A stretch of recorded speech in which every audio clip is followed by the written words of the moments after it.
Le meurtrier, le crocodile. Oui, ça a un sens, hein?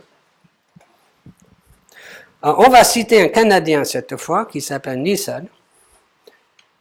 Il est moralement répréhensible, que Dieu existe ou pas, c'est-à-dire qu'on soit athée ou qu'on soit croyant, de torturer des enfants pour le plaisir. Savoir la base sur laquelle nous émettons ce jugement moral, certain, est une autre question. Mais nous savons, si nous sommes capables de savoir quoi que ce soit, si nous avons le moindre sens moral, que c'est un mal.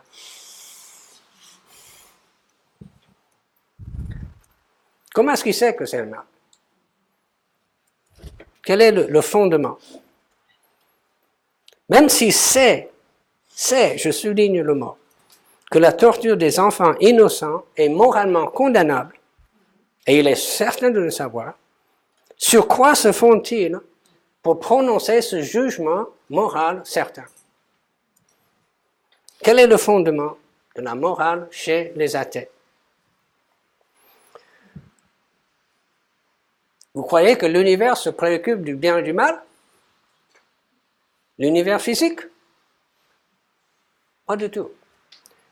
Bon, Richard Dawkins, c'est probablement l'athée le plus célèbre en ce moment de la planète. Il a écrit un livre sur la vision de la vie darwinienne. Dans un univers où règnent les forces aveugles de la physique et de l'évolution. Mais écoutez ce qu'il dit. Certaines personnes vont se blesser, d'autres vont avoir de la chance. Pardon, il faut que je m'arrête. Voilà la sagesse suprême de l'athéisme sur la question de la souffrance. On nous assène avec cette question tout le temps. Oui, les gens qui souffrent, donc Dieu ne peut pas exister. Quel est le sommet de la sagesse athée sur la question de la souffrance? Pas de bol. Mais c'est ce qu'il dit. Certains ont de la chance, et d'autres, pas de chance. Ils ont souffert. Ils sont morts, pas de chance. C'est ça, c'est la seule chose qu'ils peuvent dire aux souffrants. Écoutez, je travaille beaucoup la question de la souffrance. Je me suis fait une promesse, je prêche au moins une fois par an à Marseille sur la question de la souffrance parce que je crois que c'est une question importante. Et les chrétiens ont écrit un tas de choses profondes sur la souffrance. Tout ce que l'athée peut dire, t'as pas de chance. Mais franchement, ça fait réfléchir, n'est-ce pas? Bon, c'était pas dans le cours. Certaines personnes vont se blesser, d'autres vont avoir de la chance. Et vous ne trouverez aucune raison, aucune justice à cela.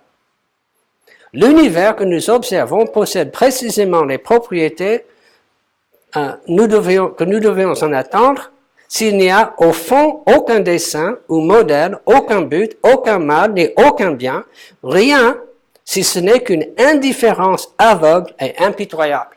Merci.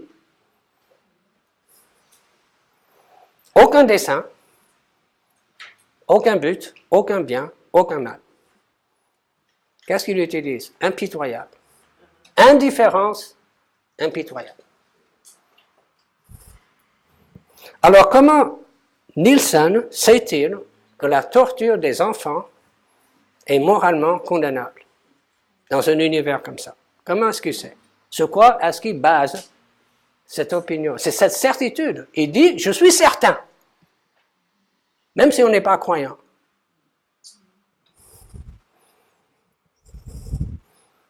Alors, il y a un malentendu qui risque de se présenter ici.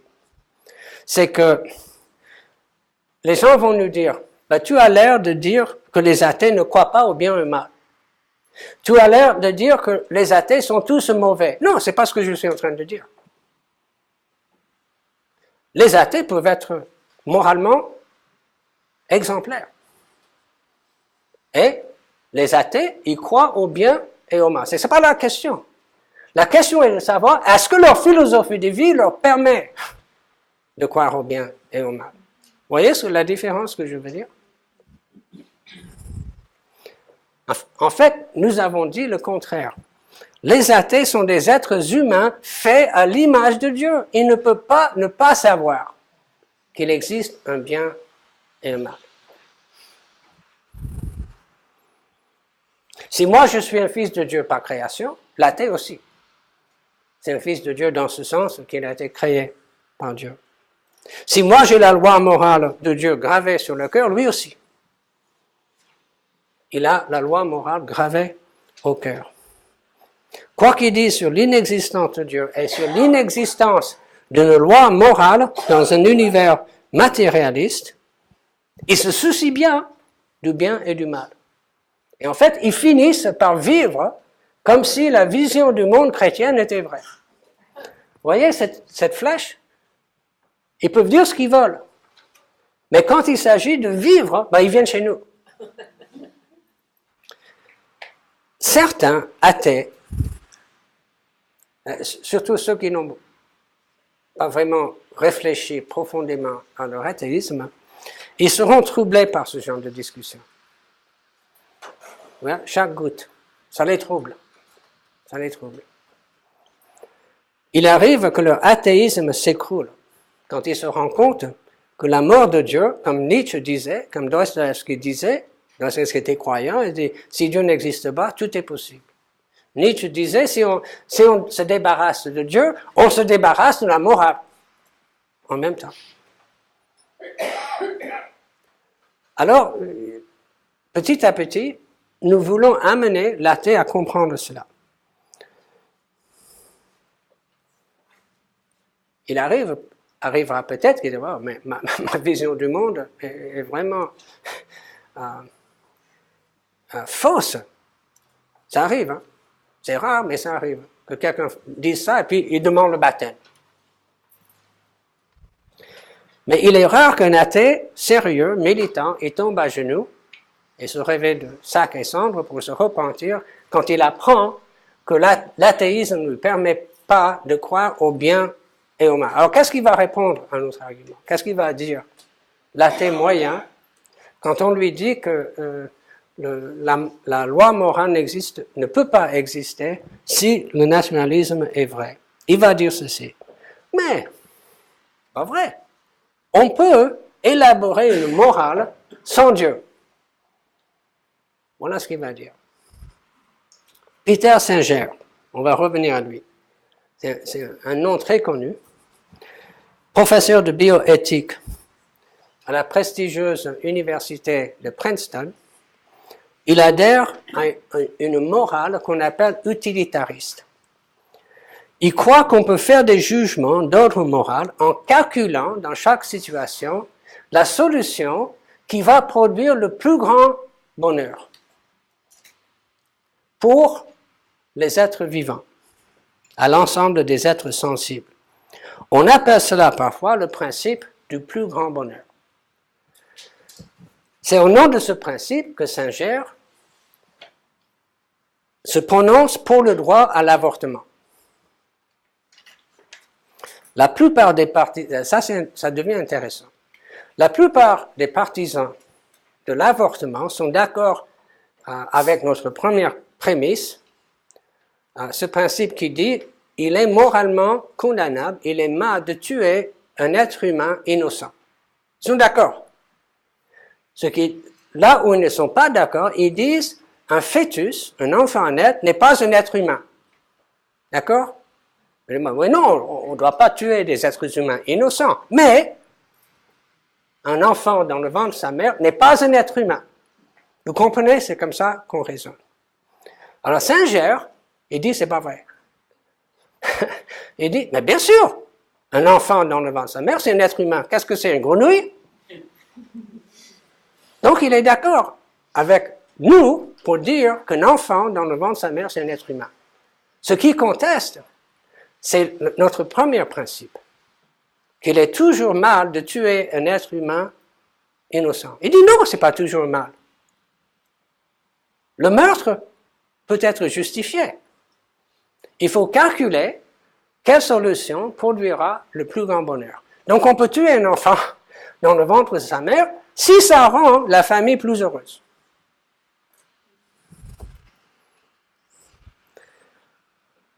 un plus grand bonheur global.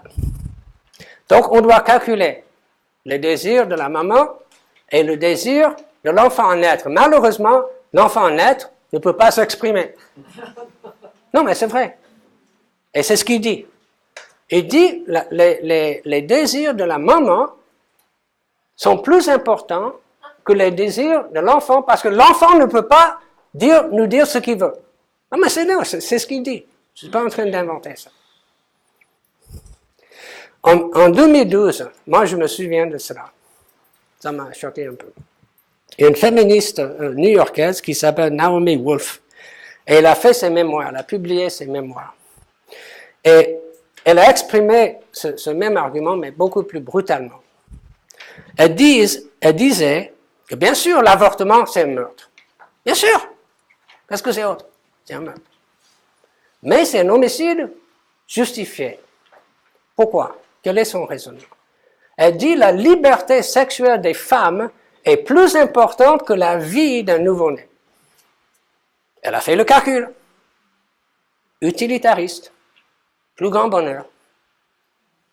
Vous comprenez ce que je veux dire? La liberté sexuelle de la femme est plus importante que la vie de l'enfant. Et en fait, ça c'est le raisonnement, le vrai raisonnement de la plupart des partisans de l'avortement, mais qui ne l'admettent pas. Alors, ça ne s'arrête pas là. Singer, en utilisant cette même façon de penser, cette même ligne de pensée, dit que l'infanticide est justifié aussi. C'est-à-dire, pas simplement tuer un enfant avant de naître, mais après sa naissance. On peut justifier le meurtre d'un enfant, un nouveau-né. Pourquoi? Il dit, si un enfant à naître n'a pas les attributs qu'on attribue à la personnalité, qu'on attribue, par exemple, l'indépendance, la rationalité, la conscience de soi, ben, ce n'est pas sa naissance qui va changer. Un nouveau-né, il n'est pas indépendant, il n'est pas rationnel, etc. Donc, si on peut tuer un enfant avant sa naissance, pourquoi ne pas le tuer après sa naissance? Rien n'a changé, en fait. Et pour illustrer ce principe, il donne l'exemple d'un enfant handicapé qui naît dans un couple. Et son exemple, c'est un hémophile, je crois. Et il dit ça. Si on tue cet enfant, ça augmenterait le bonheur de cette famille. On va tuer cet enfant, on va faire un autre qui ne sera pas handicapé. Lisons ce qu'il dit. Tuer un nourrisson invalide n'est pas l'équivalent au fait de tuer une personne. Vous avez capté là? Tuer un enfant handicapé, c'est pas tuer une personne. C'est pas n'importe qui, hein? Dans certains cas, ce n'est pas un mal. La quantité totale de bonheur est plus grande si l'enfant handicapé est tué. La perte de la vie du premier nourrisson est compensée par le gain d'une vie plus heureuse pour le second. Bon, il y a des problèmes avec ça. Vous pouvez le reconnaître déjà, les problèmes. C'est exactement le même argument que les médecins nazis ont utilisé pour tuer les handicapés dans les camps de concentration. Et d'autres personnes qui n'étaient pas dignes de vivre. Bon, avant de continuer, je voudrais continuer ici. Sur cette même idée, regardez une autre personne, un autre penseur athée, c'est sans doute l'athée le plus célèbre de la planète actuellement, il s'appelle Sam Harris. Il est très télégénique. Il apparaît à la télé, il vient en France faire des discours, etc. Il s'appelle Sam Harris. C'est vraiment une figure mondiale de l'athéisme militant. Et il soutient une autre version de cette vision morale. Ce qu'il nous dit, c'est que la science peut nous dire, seule la science peut nous dire ce qui est bien et mal. Ah, ça c'est nouveau. Parce que dans notre maison de la vérité, La morale, c'est dans l'étage supérieur. Maintenant, il veut traîner la morale en bas. Il dit, la science peut nous dire ce qui est bien et mal. Bon, c'est contesté par d'autres athées, mais c'est ce qu'il dit. Regardez, il dit, seule la science éclairée par la raison peut fournir une base éthique à l'épanouissement humain. Et ici des exemples. Par exemple, la science nous a appris que la stérilisation des instruments chirurgicaux ont augmenté le bonheur chez les êtres humains. Donc, c'est une bonne chose. Alors, pourquoi la science ne peut pas répondre à des questions que nous avons toujours attribuées à l'ordre moral? Si la science peut augmenter notre bonheur sur cette question des instruments chirurgicaux, pourquoi ne pas sur d'autres questions? Par exemple, le mariage, etc. Ça, c'est son argumentation. L'avortement. Il cite 3 exemples. L'avortement, l'infanticide et le mariage homosexuel. On a toujours considéré ces questions comme étant d'ordre moral. Mais non, la science peut nous dire ce qui est bien et mal dans ces cas. À première vue, on pourrait croire que Harris dit quelque chose de pertinent. Pourquoi je dis ça? Parce que l'objet de la morale, un des objets, c'est de rendre les hommes heureux. Le bonheur des hommes, le bien-être des hommes, c'est un des objectifs de la loi morale de Dieu. Bon, nous, en tant que chrétiens, nous dirons, c'est pas le seul objectif, il y a d'autres objectifs beaucoup plus importants et plus profonds. Mais on serait d'accord avec ça, au moins, que un des objets de la loi morale de Dieu, c'est le bonheur, le bien-être des hommes.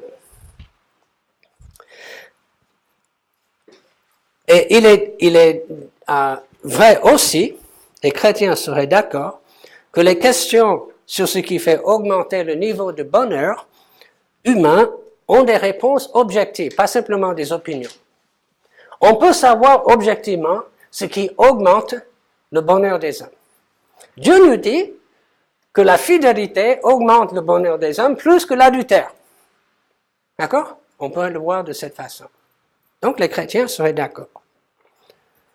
Et le christianisme a toujours enseigné cela, a toujours enseigné que la raison humaine peut nous faire découvrir cela. Ça, c'est de la théologie chrétienne classique. Dieu vise notre bien et notre bonheur. Et ce bien et ce bonheur sont inscrits dans notre nature. Nous sommes des êtres créés à l'image de Dieu. Jusqu'ici, nous sommes d'accord, ou presque. Pas tout à fait, mais presque.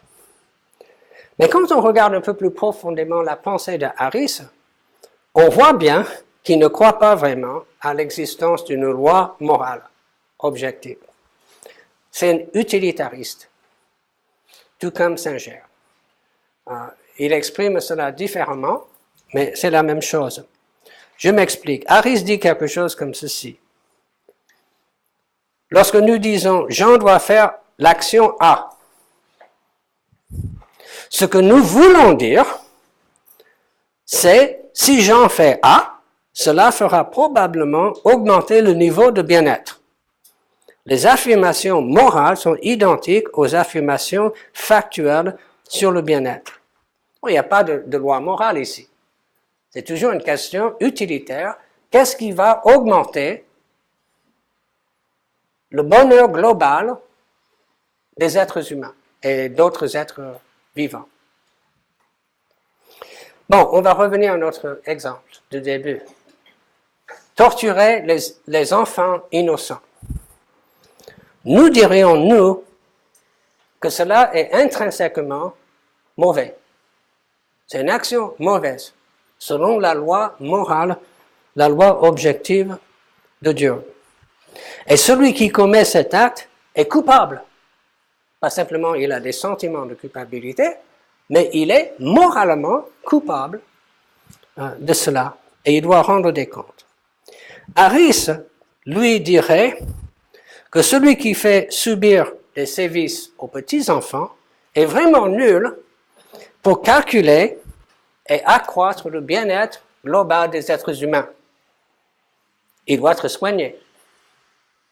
On doit traiter le tueur comme s'il était un crocodile dangereux qui s'est échappé du zoo. Vous croyez que j'invente ça? Non, c'est ce qu'il dit lui.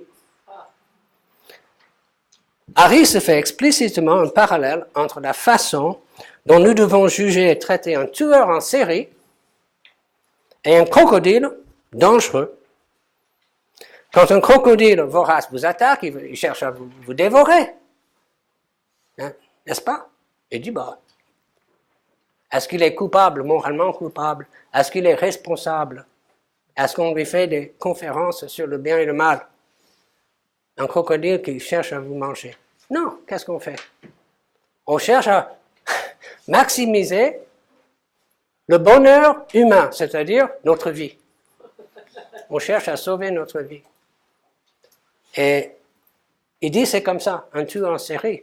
Si un tueur en série cherche à vous tuer à coup de hache ou de machette, je ne sais pas quoi, il fait ce que lui dicte sa nature, les circonstances, les processus chimiques à l'intérieur de son cerveau. Il ne faut pas le traiter de coupable. Il ne faut pas parler de mal. Il ne faut pas parler de châtiment. On va le traiter comme si c'était un crocodile dangereux. Bien sûr, il faut le mettre dans un zoo, il faut le mettre dans une prison pour la sécurité des autres. Mais parler de mal et de châtiment, non, ce n'est pas justifié. Alors,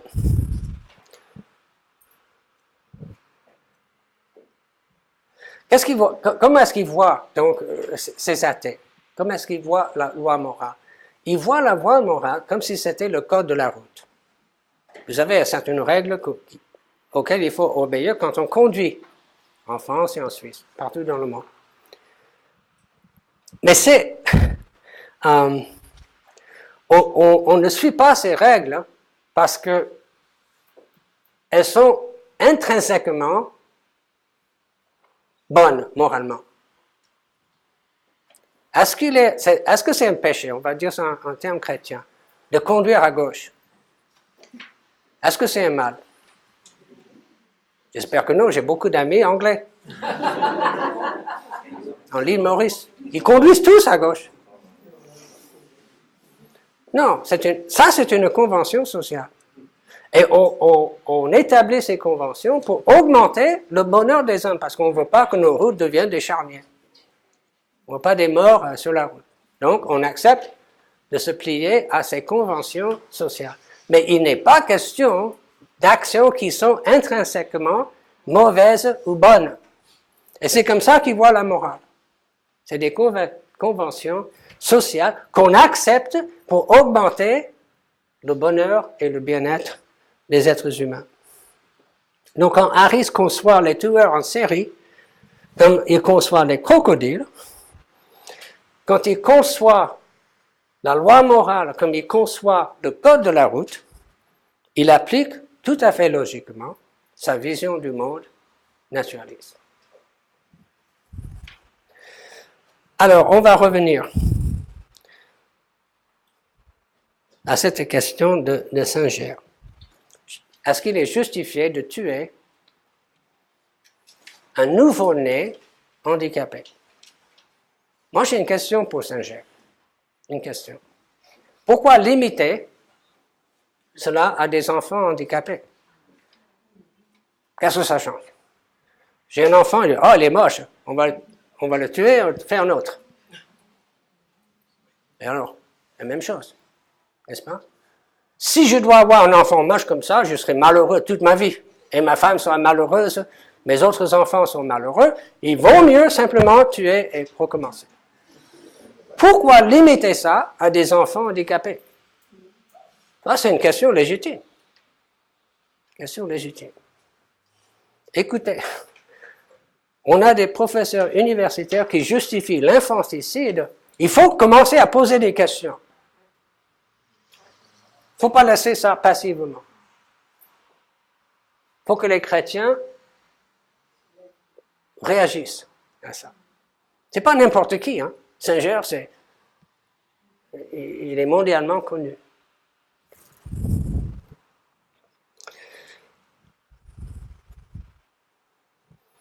Alors, ça arrive. Nous vivons dans un univers qui s'en fiche royalement du bien et du mal. C'est ce qu'ils disent, les athées. Comment inventer une loi morale à partir de cela? C'est impossible. Sur quelle base est-ce qu'ils se font? Sur le plus grand bonheur des êtres sensibles. On a vu ça, ça justifie l'infanticide. Il faut poser des questions. Il faut se poser des questions.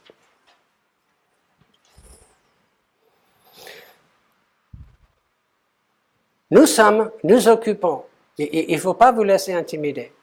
Nous, en tant que chrétiens, nous occupons la position de force dans ce débat. Nous pouvons rendre compte du bien et du mal. Nous pouvons expliquer la source du bien et du mal. Nous pouvons justifier ce que chaque être humain sur la planète vit tous les jours. Et le naturalisme ne peut pas. Impossible. Alors, point d'attention.